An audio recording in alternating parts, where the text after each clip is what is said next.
Illinois Governor JB Pritzker came out this week and suggested that the 25th Amendment should in fact be used to remove Donald Trump from office after Donald Trump's statement this week to the, all the generals that Hegseth had gathered. Trump said that he wanted to use inner cities in places like Chicago as, quote, military training grounds for war. In other words, Donald Trump said, I want to send our troops into predominantly black neighborhoods to start practicing killing. That's what that statement means.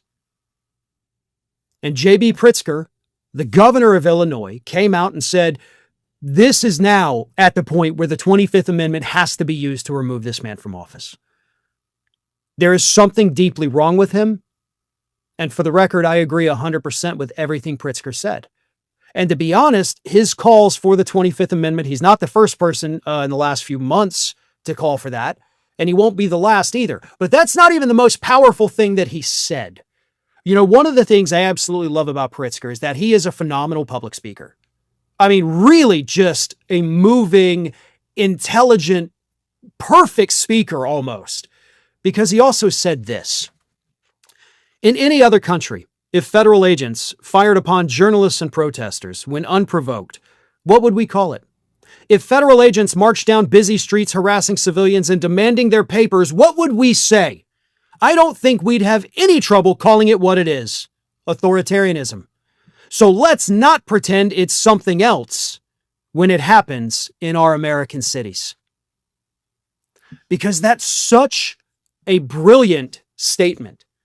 Honestly, the footage that we have seen of Donald Trump's ICE agents, of his National Guard troops patrolling the streets, that footage that we have seen online, we've seen it on TV, that's the same kind of footage that the United States would air to justify going to war with another country. That's what we would do. And we know because obviously most of us have lived through those times when we did that. Showing videos of Iraq under Saddam Hussein and the soldiers marching down the streets and say, this is authoritarian. We can't have this. This guy is suppressing and harassing his own citizens. We have to take action. We have to go to war. But now it's happening on our streets.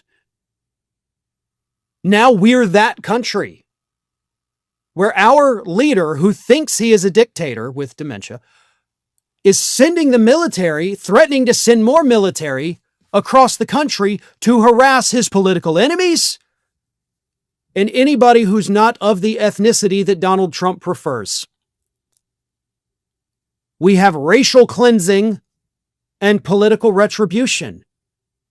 Those are things that the United States itself has used to justify sending military into other countries. Are we going to have other countries airing this footage and then getting together and saying somebody has to go invade the United States? Get them over there before they get us over here? We'll be greeted as liberators. All those talking points, by the way, are what the United States said leading into the Afghanistan and Iraq war. All of those things.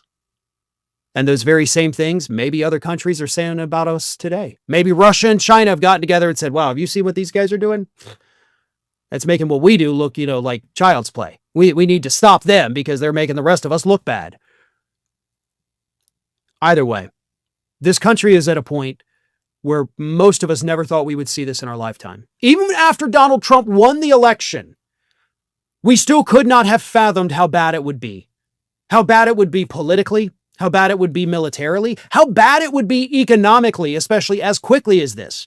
I mean, we all predicted the economy would tank under Trump. Nobody could have predicted that he would totally trash it in 7 months. But we're here. This is now, this is real. All those things we used to say about all those other horrible countries are happening to us on our streets.